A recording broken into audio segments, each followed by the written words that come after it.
काहे लागिलवनी सदा फल, काहे लागी नरियर हो।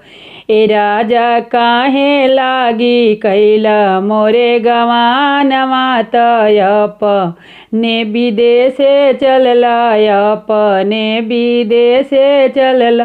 खाए लागिलवनी सदा फल, अवरु में नरियर हो। ए धनिया भूभूते के कैनी तोरे गवानामा, तय अपने विदेशे चलनी, अपने विदेशे चलनी।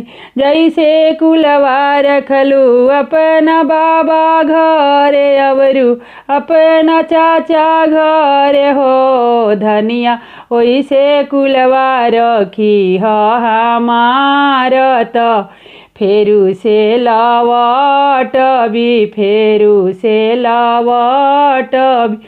बाबा घरे रहनी लड़िकवा, चाचा के घरे खेलत रहनी हो। स्वामी जी रउआ घरे अलफ से आन, कैसे के कुलवा राखब, कैसे के कुलवा राखब, कैसे के कुलवा राखबी हो।